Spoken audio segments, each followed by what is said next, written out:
Good evening. This is Frankly Speaking Live with your host, Frank Holzhauser, and as always, my co-host, David Canuck Jr. And producing this week and for the final week on our show is our producer, Ryan. Happy trails to you until we meet again. And next week, Maddie will take over Ryan's position on more of a permanent basis. So there goes the fun. Well, I guess they both have each their separate skills and attributes.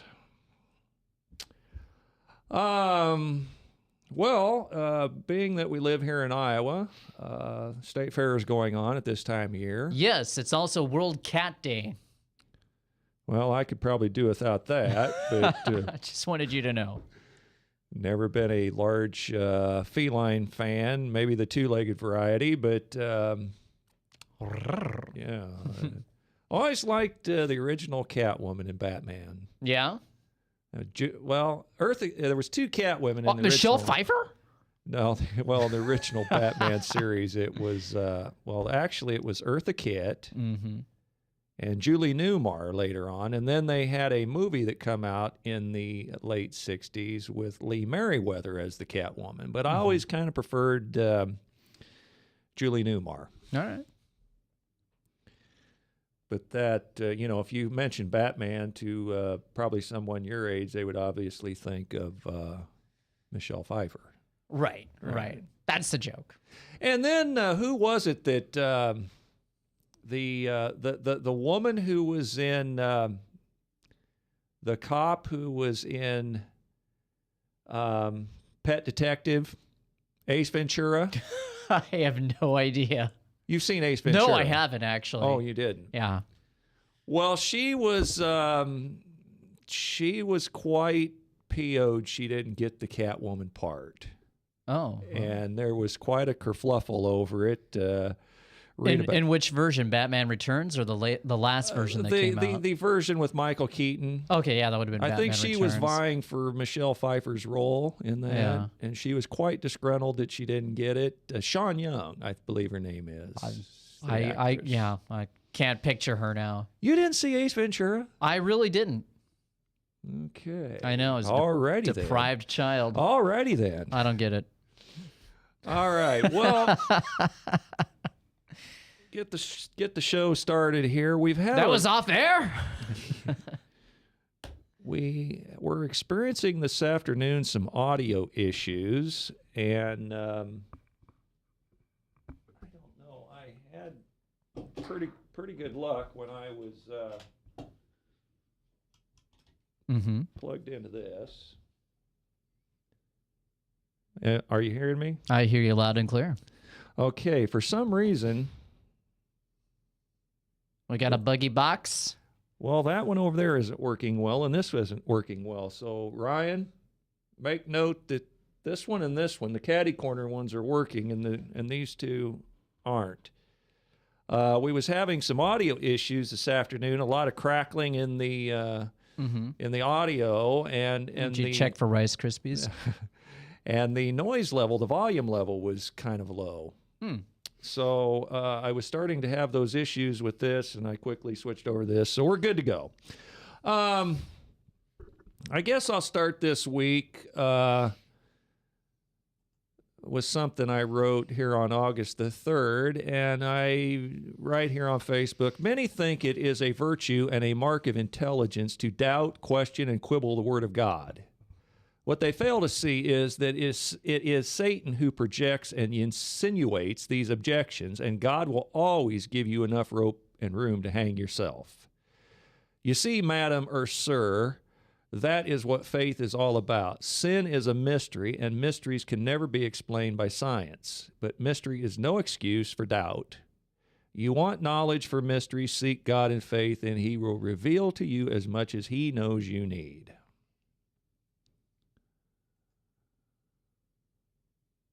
And,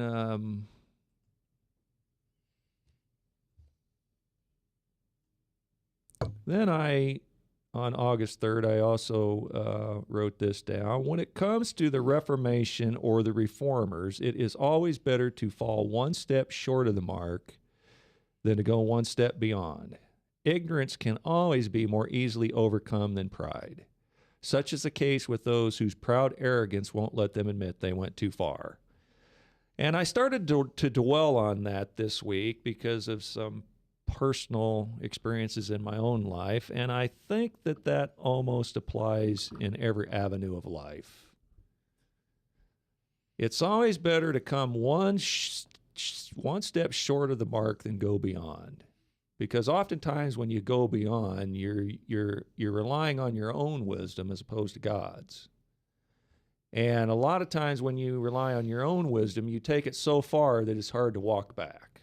Well, by the same token, if you're not taking it far enough, aren't you falling back on your own wisdom instead of relying on God? Well, I heard it kind of described this way one time. If you're a miner in a mine and you have one of these lights on your helmet, you can only see as far as you're standing and as far as that light illuminates forward. So you always got to take another step to see another step further. But I find sometimes, particularly when it comes to the Reformation, that sometimes you will use your own human instinct and your own human determination of what God has to say, and you'll try to push God's light farther than you have the ability to understand.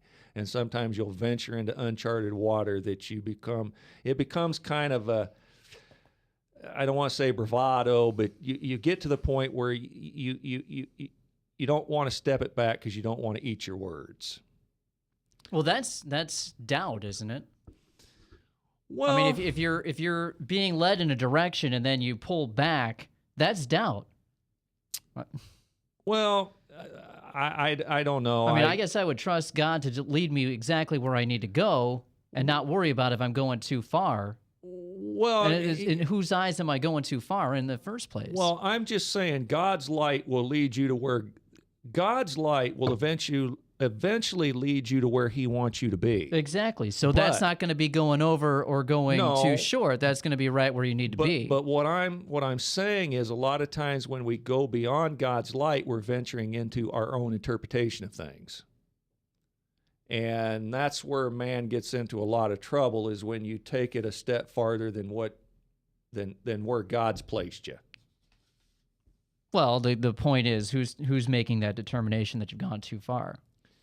Well, that's something that it's a trial and error process, and you will maybe years too late finally figure that out. Years after the event, you'll look back and say, yeah, I think I went too far with that. Fair enough. But that's a thought. We have some news stories this week, and I have some other stories posted. So if you'd like to hook up on my Facebook and read anything, share anything, you can find that on my website, franklyspeakinglive.com. But there's been some interesting news events. It's been kind of a slow week, but there has been some news. And I guess one thing I would mention right off the bat is we have apparently the President of the United States has signed off on the potential or airstrikes against ISIS in Iraq, who has supposedly got about 40,000 Christians pinned up on a mountainside, and the reports are that they don't have food and water and shelter and things to protect themselves, and a lot of people, according to some reports, have died. And so Obama okayed some humanitarian relief, and then late last night okayed the potential airstrikes, and then apparently sometime from that last night, apparently airstrikes have started. Right. Apparently this is a I'm trying to look up what type of sect this was. Apparently, this was kind of a little known sect, the Azeri or Azizi Christians. They're kind of a Zoroastrian offshoot of Christianity. So, yeah, I don't know how this is going to play out. I mean, I don't trust on the surface anything that happens with this administration. We've seen ISIS going through many, many different towns in Iraq, beheading children, crucifying Christians, burning down towns, wreaking bloody vengeance. Personally, I think this is the next step in the narrative that they're building for the next big false flag attack in the United States. We know for a fact that ISIS was created. It's an entity that was created by the United States government, funded by the United States government. ISIS fighters were trained in Jordan a few years ago. That was reported by WorldNet Daily. So we know that this is an operational terrorist group that is being funded by us to go and wreak havoc in these different countries and eventually try and get into Syria. They made gains into Lebanon just this week. I thought it was interesting today, noting that there was a story that I saw on the Drudge Report. Let me pull up that headline again. ISIS vows we will raise flag of Allah at the White House.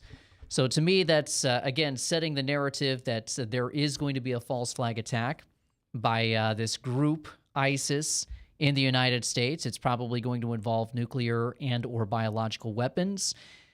We know that they are, we've got the wide open borders down south. Anybody can be coming through here. Border Patrol agents are talking about how they're finding Islamic materials along the border that have been discarded. They're talking about no screening process whatsoever. They're talking about how they're forced to let in known Mexican drug gang cartel members into the United States. We have people like Dianne Feinstein and Mark Rubio talking about their fear-mongering about ISIS, saying that, ISIS is going to attack on American soil. They're going to get us.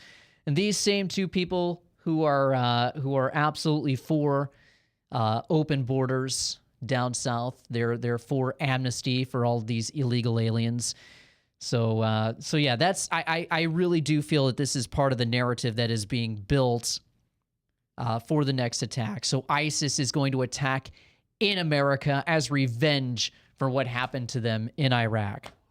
Well, I don't know. I got a little different take on it. I think most of the conflicts we get in the world usually revolve around oil.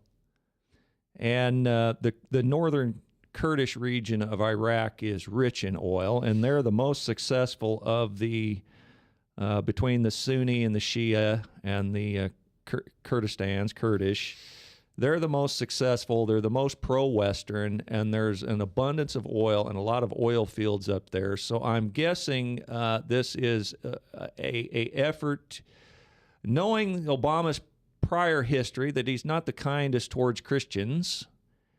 So I'm guessing that he's using the cover of protecting the Christians to protect the oil fields. Right. He has no interest in protecting Christians, because if why is it suddenly good enough to order airstrikes now?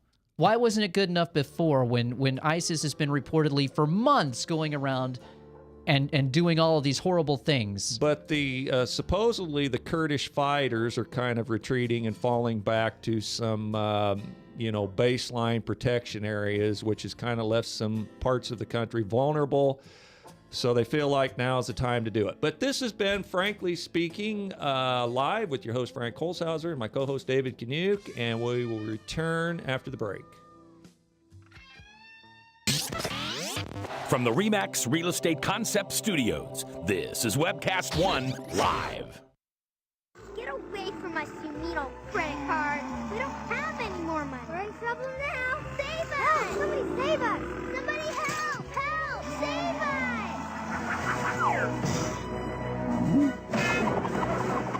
Hi, I'm Tom Coates from Consumer Credit of Des Moines. If your credit card's a little too animated, give us a call. Hooray, we're saved! Consumer Credit, you're our hero! Hey, psst. Let me let you in on a little secret. You ready? Always try to do business with people, not places. Especially if you seek honest Christian business people. And when it comes to my car, I really need to trust who's working on it. Now, my family is so blessed. A few years ago, we found a family-owned automobile repair shop that operates as a Christian business also. Open, honest, reliable, trustworthy. It's AMCO on Hickman Road in front of Kmart. And it's a family-owned Christian operating business.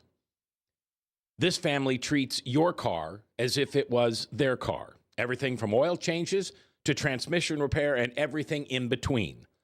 So the next time you feel the need to be at peace with your choice of who you can trust with your car, give AMCO on Hickman a chance to serve you. And tell them Max sent you.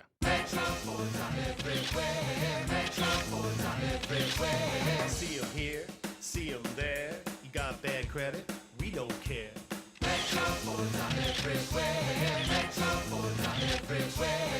Visit emetroford.com for your guaranteed credit approval. Good credit, bad credit, no credit. Everybody drives with guaranteed credit approval at emetroford.com. Visit emetroford.com today. If Tom Coates from Consumer Credit of America was your personal webmaster, Tom would filter out all bad debt emails. If Tom was your mailman, you'd never get any debt reduction junk mail. If Tom Coates was a lineman, he'd block any phone calls offering to reduce your credit card debt. Hi, I'm Tom Coates with Consumer Credit of America, and we're still your best choice for credit counseling. We're local, we're accountable, and we can do more. You make the call when the time's right for you. When it comes to competition, there really is none for Consumer Credit of America.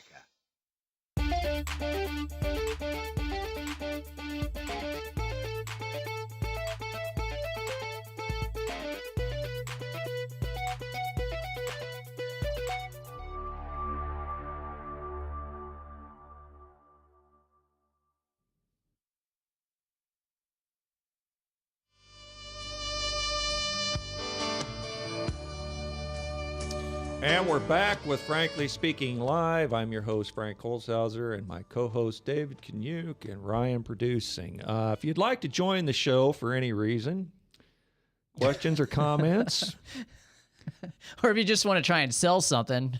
yeah, you agree with this, you think we're totally off the wall, be sure to call us. At toll-free 855-244-0077. And if you're calling in the local Des Moines area, 244-0077. Back to the ISIS thing and the potential airstrikes that are going on as we speak. No, I don't totally trust Obama's words any more than than you do. You can't. I mean, when has he ever told the truth about anything? But let me ask this, or let me pose this to you. And I've kind of went down this road before, and we didn't really have time to really pursue it. But let me suggest I watched an interview the other night with a former CIA. I want to say Bernstein, Tony Bernstein, Carl Bernstein, not Bernstein, but Bernstein. Mm-hmm.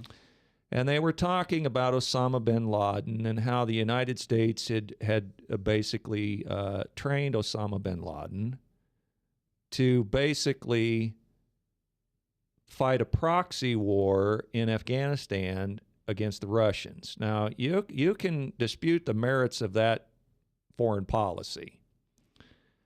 But let me ask you, let me just ask you more of an open-ended generic question. Mm-hmm. Let's say you train somebody to drive a car, and you think they're a pretty decent person, and a couple months later after you train them how to drive a car, they use that car to run over your family. Was training them to drive a wrong thing to do? Because in essence, we get in bed with a lot of despicable people to fight wars, to prop up dictators because we think one particular dictator isn't as bad as another type of dictator. And we're always caught in this dilemma of the better of or the worse of two evils. You can never come out wrong by doing right, and subsequently you can never come out right by doing wrong. The problem with that analogy that you pose is that the difference is with Osama bin Laden's case, we were funding him well after we taught him to drive the car. We were using him as an asset well after we taught him to drive that car. This guy was CIA on the payroll well after we taught them to drive the car. I mean, there's really no disputing. Sibyl Edmonds was a translator for the FBI listening in. She testified in front of Congress on this fact. She was listening in on phone calls, or not phone calls, but she was listening in on communications that were going from the CIA to bin Laden on 9/11. She was listening to those orders get passed. Well, again, I'll expand on my question a little bit more by saying a good example was the Iraq and Iran war. Saddam Hussein, we funded Saddam Hussein. We actually was funding both sides of the war. We was funding Iran's side of the war. We was funding Iraq. We was fighting them to a stalemate. Now, I'm not saying in the perfect world that's a wonderful strategy, but the problem of it is a lot of times we end up, there's so much fighting and bickering that goes on in Congress. Congress doesn't really want, as Pat Buchanan will say, Congress doesn't really want to make a controversial vote because they've got to raise money to get in office every 2 and 6 years. So they've abdicated a lot of their responsibilities and a lot of their duties to the president and to the Supreme Court. And so the presidential, the executive part of the three forms of government ends up taking more power than he's should have. And we end up giving the president ultimately this power to go to war. We give him a permission slip to go. Now, a lot of times, much like the Vietnam crisis, the Shah of Iran was coming to us and wanted military aircraft fighters. Kissinger told him, look, we're in the midst of the Vietnam War. We can't justify giving you, this stuff. So jack up the prices. You and the OPEC get together, jack up the prices on crude oil. You make the money, you buy your own airplanes. So I guess what I'm saying is when you get in bed with the devil or you dance with the devil, you don't change the devil, but the devil changes you. So what I'm saying is... Yeah, so when is the foreign policy of us ever getting in bed with these dictators, when has it ever worked out in the end? It never has. Well, that's what I'm saying. So what's the alternative? We either do nothing, we let communism spread. Do we try to checkmate communism? That's what we seem to do all during the Cold War, is we didn't want to confront Russia head on head because we knew that it would probably end up in an all-out nuclear holocaust. So what we done was we pitted proxy people to fight our wars for us.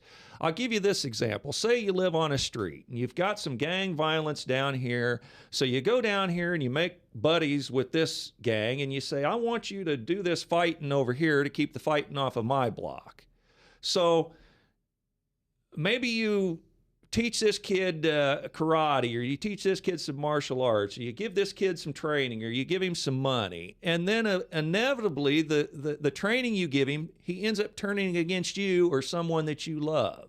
You didn't intend for that to happen because you was trying to keep the ruckus down here on the other end of the street because you didn't want it up here on your end. In essence, that's what our whole Cold War strategy was, is we was trying to constantly checkmate Russia and the spread of communism by putting other people up to fighting wars for us so that we didn't, quote unquote, have our fingerprints on it. Well, you wouldn't have had the whole Cold War problem or anything if A, the international bankers that we do business with weren't also funding the Soviet revolutions in Russia.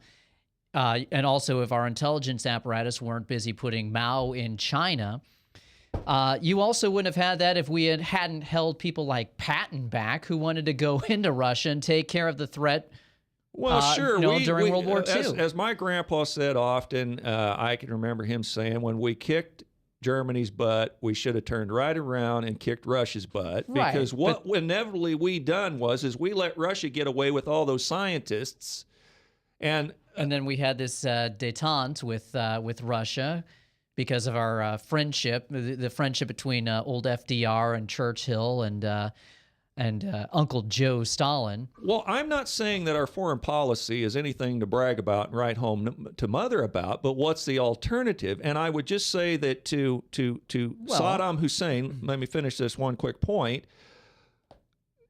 It's kind of, you've heard police or different people say in your life, or you've seen on certain shows, don't take my kindness for weakness. Well, inevitably what Saddam Hussein, I think, done, or what he perceived is because we was generous to him or kind to him, funded him, he thought that he could take advantage of our kindness and go in and kick some of his neighbors' butts to abscond away with their oil fields and their oil reserves. And we just had to eventually put our foot down and say no to the guy. And he was kind of shocked and surprised that, well, I thought we had the okay to do this. Well, as I understand it, we gave the go-ahead, for Saddam to invade Kuwait. But well, he thought he had that okay. I don't know if that was anything ever official. I know that perception was out there. Well, I'll have to double check on that. But the answer to all the foreign policy quagmires is you stay the heck out of other countries' business. But of course, nowadays, if you want to do that, you get called an isolationist, when that's totally against what the term isolationism actually means. You wouldn't have had this problem in Iran if you hadn't toppled their leader and installed the Shah of Iran, which was a brutal dictatorship, but one that was more friendly to the United States. Doing that sparked the Islamic Revolution, and that led to the Islamic State that we have, or the Islamic Republic that we have in Iran now, with the Ayatollah, and then further on with the mullahs and everything. But it's just like the guy. It's our fault. It's just like the guy we was it Morsi that we expelled out of Egypt? What was the guy we just expelled out of Egypt? We didn't. We expelled Hosni Mubarak out of Egypt. Yeah. Okay. He was a brutal dictator, but he was a more reasonable brutal dictator than what we got. Well, according to fellow Muslim Brotherhood member Barack Obama, he was more reasonable. But he turned out to be a bloody fruitcake, and that's why you had the largest demonstration in human history take place back in July of 2013, which led to Morsi being ousted from power. In a perfect... And it's also very telling to note that during that whole protest, you didn't hear a peep from the Obama administration. You heard all this stuff about when they were throwing out Mubarak, about, oh, how great the Arab Spring is, and it's just liberating and everything. You heard just how wonderful it was when they were installing the Muslim Brotherhood Islamist Morsi in power. But when the people finally rose up and said, no, we're not going to have this fruitcake in office anymore, and they threw him out, you didn't hear a peep from the Obama administration. That should show you right there where their loyalties lie. Well, I agree with you, and in this one aspect, that we blew our opportunity in World War II that we should have turned around after we got done disposing of Japan and Germany. We should have took the war to Russia. But since we didn't, we have to face the world as we find it, not as the world we want it to be. So given the fact that we didn't do that, given the fact that Russia was what it was, and we were constantly trying to fight the Cold War and stop the spread of communism, how would you, given that set of circumstances, operate your foreign policy to where you don't end up confronting Russia in an all-out nuclear war because push comes to shove? So you end up fighting these proxy little dirty wars where Russia's funding one side, we fund another. I mean, Russia went in there and just absolutely got their butts handed to them by the Afghan Taliban fighters, which we funded. Right. But then the Taliban turns around and oppresses their women, oppresses their people in their country, and allows the Al-Qaeda to come in and have terrorist training camps in their country.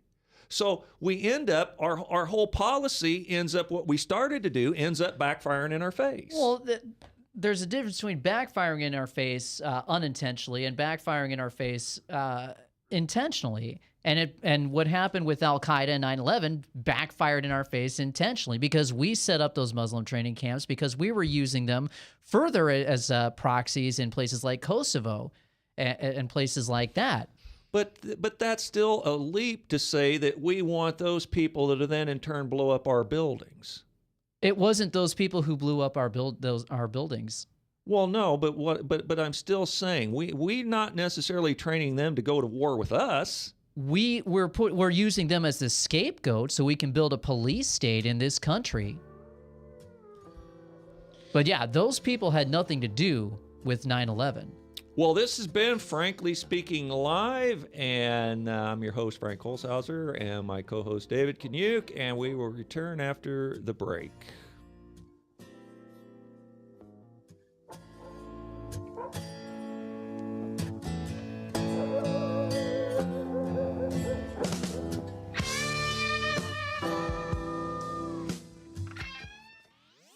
From the RE/MAX Real Estate Concept Studios, this is Webcast 1 Live. I'm Brian Leach, owner and general manager of Service Legends. I brought along a couple of the home comfort heroes. Hi, I'm Tammy Wells. I am Nick Wondershad. I'm administrative manager I am the senior technician from Service Legends. It seems like every good thing, when you feel it to the bone that it's good, there's a lot of hard work put behind it. I don't think that you can fake it and have it turn out good. You know, if we seem like, okay, that's just weird, it's just a furnace, why would you believe so deeply in a furnace? It's not just that, you know, we want to show the world that you can have good service. Yeah, I mean, it's your home.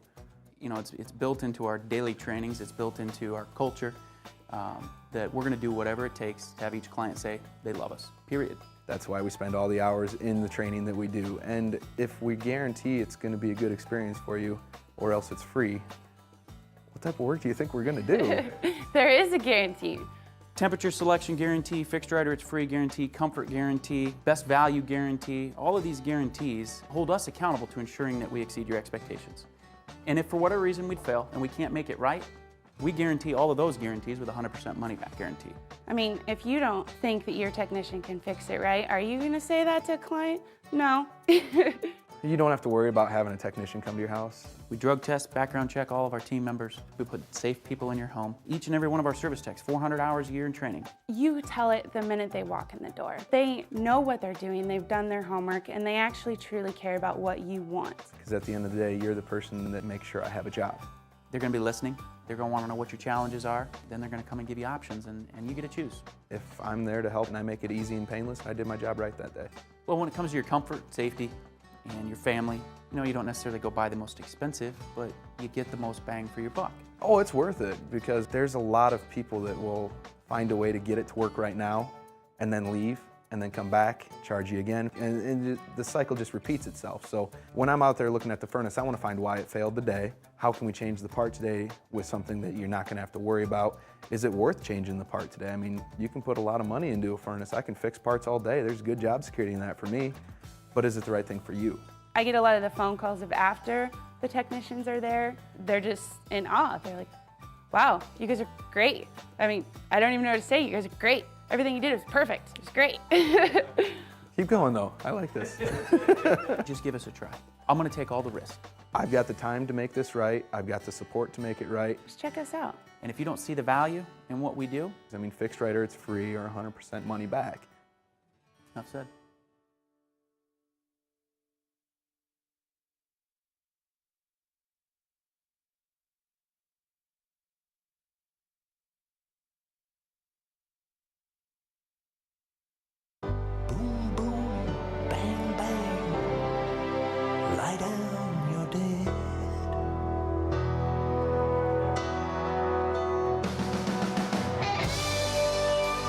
we're back with Frankly Speaking Live. I'm your host, Frank Holzhauser, and my co-host, David Kaniuk.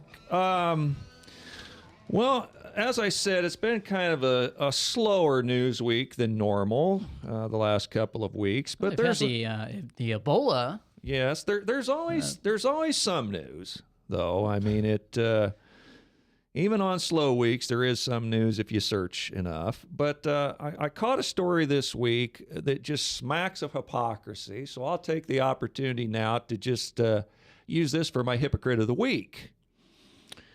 And it's New York Governor Andrew Cuomo.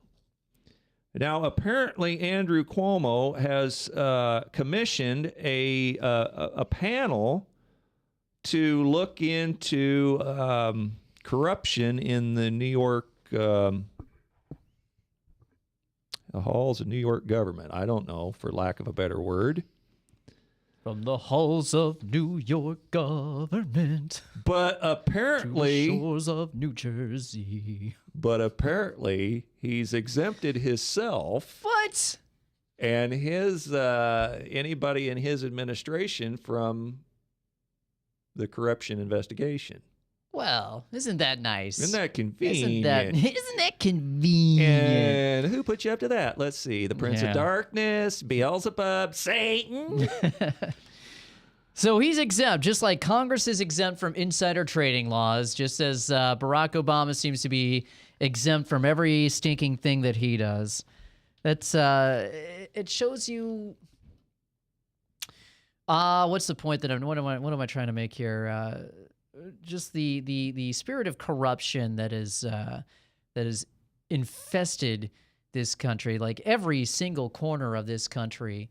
And it's a problem because it does actually, there is a trickle-down effect when you have this attitude in high places. There was an interesting news story about a New Jersey cop who was caught on video in a rant. He was talking about rights. Somebody was in a police station, I guess, filming. This cop comes up, and somebody was like, "Well, what about my constitutional rights?" And the cop replies, "What does he say?" He says, "Get this here."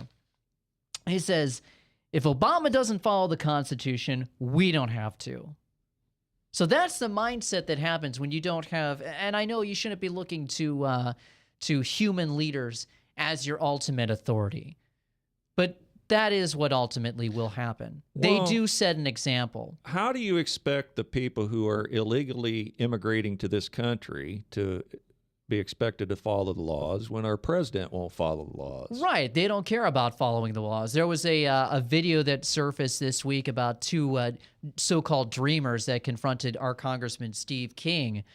And, this was on Huffington Post. So, of course, they're trying to make it like Steve King is so condescending and everything. And if you actually watch the video, he was not. He was every point that he made was correct. It's that, there was one of these people who went to law school. He's like, well, how can you be a lawyer and uphold the laws when you're not following the law yourself? So it just goes to show you this mindset that is permeated every single place of authority, and that does trickle down to the citizenry itself. Sure. As I mentioned to you last night in our conversation of what we possibly may talk about today, I believe I mentioned to you about the former the group Acorn, who I once said on the radio a couple of different times that if I actually talked to Steve King, I said if I was an Acorn registered voter, I'd vote for you twice. But Acorn always lobbied for minimum wage and health care for the downtrodden poor in the country. But then they turned around and lobbied to have themselves exempted from those particular rules. Right. Just like there are so many exemptions put out for the Affordable Care Obamacare Act. Yes, and as I told you last night, some state in the union, somebody was bragging on the news that their Their uninsured was 20% of the population. It has dropped to 11% of the population, and they was hailing Obamacare as a great success, and that this will take away the thing that the Republicans will run on, the campaign issue that Republicans will run on this fall, saying that Obamacare is now a winner. But how do you determine that? How can it be determined as a winner when the entire Affordable Care Act has not been implemented yet? Because you have Obama, who by executive dictatorial fiat keeps delaying aspects of that from being enacted until after the 2014 election. Three-quarters of the funding mechanisms hasn't been enacted. Right. How can they say that? Because we haven't seen the full effect of the thing yet. I guess the final point that I want to make about this cop and everything. This cop actually resigned the day after this story broke. But the whole concept of the country was having a government that is a representative of the people. It's a government for the people, by the people, and of the people. And then when you have the government start looking at itself as a separate entity, when you have the police department looking at itself as a separate entity, and creates an us versus them mentality.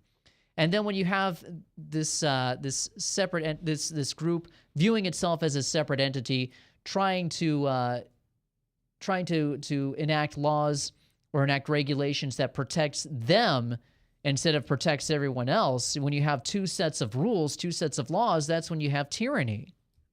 Sure.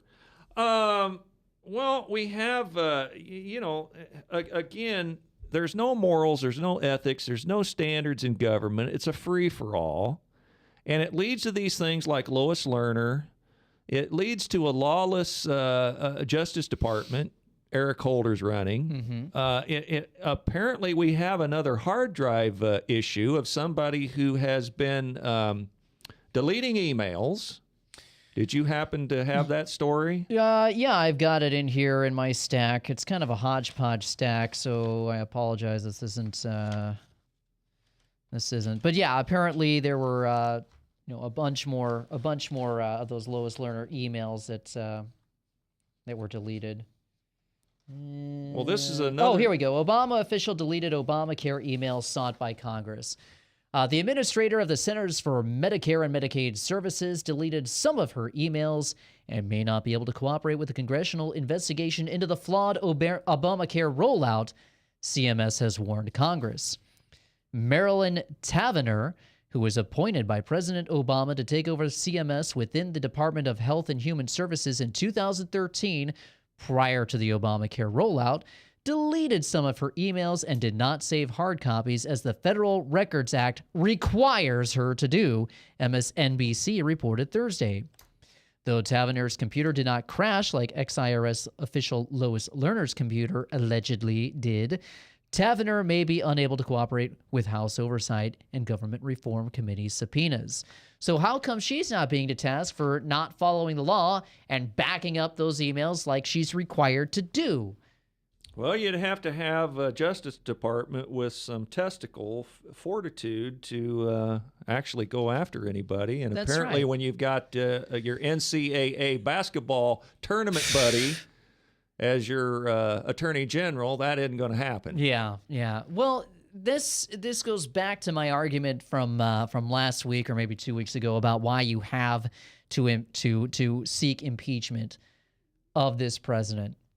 Or this usurper, as I call him. You have to do this to set the precedent. Usurper in chief. Exactly. You have to do this to set the precedent that you're not going to allow these things to continue. Because if you let these things slide, then someone else, if there is an election in 2016, which I'm maintaining that there will not be, you let somebody else step in the role and say, well, heck, if Obama got away with this, if Bush got away with this, if Clinton got away with this, well, I'm just going to do X, X, and X and get away with it because you guys aren't going to go after me. And X, X, and X are going to be a heck of a lot worse than what came before. So you gotta draw that line and say enough is enough. And I don't care if it costs you politically. You got to stand up for what's right. Well, Obama may end up inevitably forcing the issue because apparently, by all reports, he is planning on, with the stroke of executive order, to legalize about 5 to 10 million illegal aliens with work permits. So potentially, it's going to force the hand of the people who want to impeach, or, as the old saying, do something or get off the pot. Well, if he does that, he should be impeached. I am sad that there's not going to be rioting in the streets, so to speak. Not that I'm advocating rioting in the streets, but you know what? If millions of people in Egypt can recognize that they have to get rid of their leader and pour out into the streets to facilitate that change, why can't we, supposedly the most sophisticated nation that has ever existed on this planet, why can't we do the same? Why can't we recognize that this guy is a tyrant? Now, of course, the problem is that they've been stocking up bullets and ammunition and everything. They've been preparing for war, as a Marine colonel was out on YouTube warning this week. They're preparing for war against the American people. They do have an us versus them mindset. They are preparing for just such an event. So we as a people have let this slip too long. But we have to take that chance, and we have to say enough is enough. And if our representatives aren't going to do it, then we've got to pour out and demand it ourselves. Well, we've got a couple other small news stories. I shouldn't say small, but we've got a couple other minor news stories that is going on this week. And you had some thoughts you might want to share on the Ebola virus or plague that is happening. Well, the Ebola is here. No, I just find it very, very odd and troubling. Well, you said something last night about Bolamania. Ebola-mania. And I stopped for a second thinking, what bowl games are going on? There isn't any basketball or football college sports going on right now. It took me a second, and then I realized you were saying Ebola-mania. Well, I just find it very troubling and very odd that they're bringing over infected patients from Africa.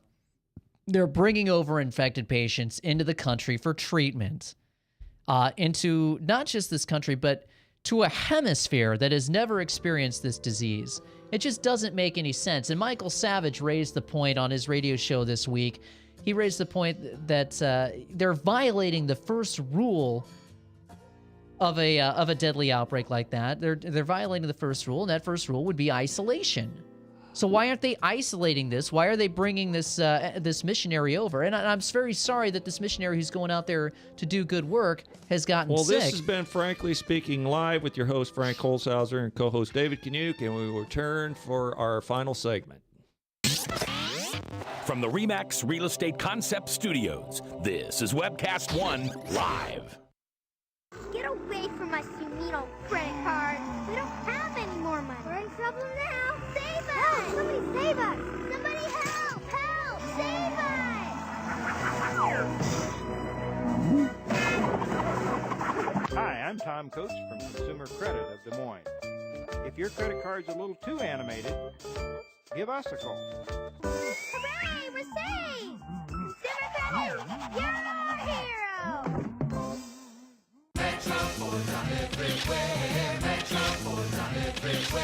See them here, see them there. You got bad credit, we don't care.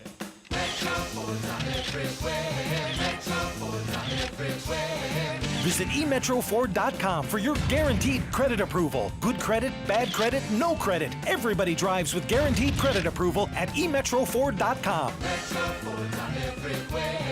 Visit emetroford.com today. If Tom Coates from Consumer Credit of America was your personal webmaster, Tom would filter out all bad debt emails. If Tom was your mailman, you'd never get any debt reduction junk mail. If Tom Coates was a lineman, he'd block any phone calls offering to reduce your credit card debt. Hi, I'm Tom Coates with Consumer Credit of America, and we're still your best choice for credit counseling. We're local, we're accountable, and we can do more. You make the call when the time's right for you. When it comes to competition, there really is none for Consumer Credit of America.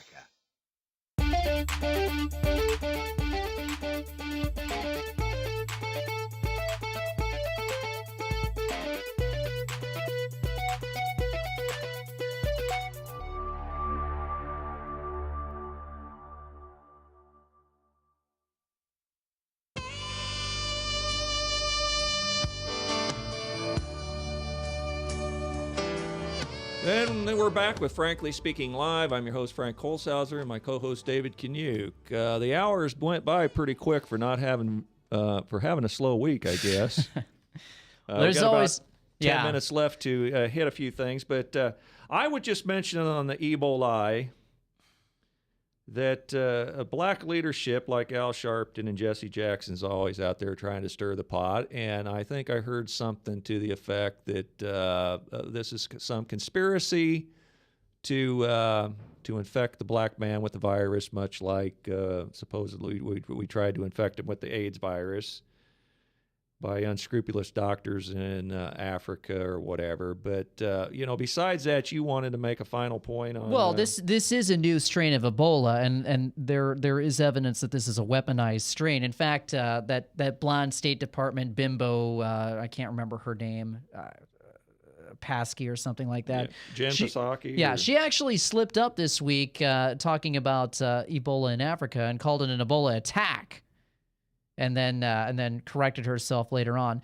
But there were a few things that I wanted to hit on with this. I don't know how serious this is going to be in America. The fact of the matter is we are going to start seeing cases in the United States of America. I notice every single mainstream story that comes out keeps repeating the same line. It could only be caught, it's passed through because of fluids. It's passed through because of fluids. They're trying to say that it's not airborne, that it's not as big of a deal as it should be. It's not contagious. Right. That's a load of bull. That is absolutely a load of bull. They're trying to pass through the idea that this thing can only be caught if you're basically sticking your hand in a puddle of poop. You know? Mm-hmm. I can guarantee that Christian missionary who they brought over here, and I can't remember his name at this point, I can guarantee you he wasn't going through African burial rituals or anything like that. The fact of the matter is, if somebody coughs or sneezes, that's going to be carried on the droplets of that cough or sneeze. And if you inhale that cough or sneeze, or one of those little droplets gets on an open wound or something like that, you got a chance of catching that disease. They don't call it airborne on a technicality because it's not just traveling through the air on itself. It has to be on a liquefied droplet. So that's why they refuse to say that it's airborne, at least in the U.S. Canadian officials and officials all around the world are saying, no, it's airborne. The other thing I wanted to read, I don't know if this is going to be the great pandemic or if this is just a precursor. I've got a number of different thoughts. I just think it's, I ran across this article back from 2006. Dr. Eric Pianka, who is a University of Texas professor, was given an award back in 2006. And this guy is somebody who's advocated eliminating 90% of the population with the Ebola virus. So that's just... there is a mindset of people who do want to use something, if not this Ebola itself, or something very similar for planetary depopulation. Pianka, back then, he stood in front of a slide of human skulls. Pianka gleefully advocated airborne Ebola as his preferred method of exterminating the necessary 90% of humans, choosing it over AIDS because of its faster kill period. Ebola victims suffer the most torturous deaths imaginable, as the virus kills by liquefying the internal organs. The body literally dissolves as the victim writhes in pain, bleeding from every orifice. Pianka was later presented with a Distinguished Scientist Award by the Academy. This was the Texas Academy of Science. And so this is a respected scientist who wants to kill 90% of people with Ebola. And did you have a choice for our fine selection of Hypocrite of the Week? There was something that did outrage me this week. This was coming out of New Jersey. This is a story of a young lady, Shanine Allen, single mother from Philadelphia, who didn't know it was illegal to bring the gun that she was legally licensed to carry in Philly to New Jersey. When she got pulled over for a minor traffic offense, she told the police about the gun in her car. She said, "Hey, I've got this gun in my car. I don't want you to flip out because every cop's going to flip out. They're shooting kids. They're shooting people in Walmart for picking up a BB gun." This story. Let's catch that. Anyway, she told the police about the gun, and they arrested her because she transported this over state lines, and she's facing a mandatory 3-year sentence. After hearing about the case, most people thought that there's no way she would do time for an honest mistake. Well, yesterday she was in court, and she can now face a maximum sentence of 11 and a half years in prison, 10 years for possession of a weapon, and another 18 months. Another 18 months for possession of the bullets. Allen's attorney, Evan Knappen, discussed how a person with no prior offenses could end up spending a decade behind bars just for being honest. He said New Jersey's gun law is as unforgiving as a prosecutor or judge wants to make it. Either of those two, the judge or the prosecutor, could have taken steps to relieve Shanine from this situation. But it didn't happen, he said. Knappen said that not only did the judge not dismiss the case, but the prosecutor will not allow her into a pretrial intervention to avoid jail time. So this mother, who has never had a criminal record, she's going to have to spend time in behind bars while she waits for trial to decide whether or not she's going to have to spend 11 and a half years behind bars for violating an unconstitutional law in the armpit of America, New Jersey, which is ruled by Jabba the Hutt Chris Christie. Well, here's the hypocrisy of the whole thing, in my opinion, is this has been the tactic and the agenda of the left to spread abortion rights, which is not in the Constitution, and same-sex marriage rights, which is not in the Constitution or Bill of Rights, across the country by forcing it into the court system and having judges determine that these ought to be statewide, countrywide laws. If in other words, if you get married in New York, Texas ought to be forced to recognize your marriage. Right. And so when you have the Second Amendment, which guarantees its citizens the right to own and bear arms, you ought to be able to transport your gun anywhere in this country and it be legal. That's right. And, you know, if New Jersey doesn't want that, then this cop didn't have to arrest her for that. Just say, oh, well, I'm sorry, you didn't know that this was the law. Just, you know, put it in the trunk of the car, keep it locked up. You know, I don't know where she had this thing. But to arrest her for that, that just goes beyond the pale.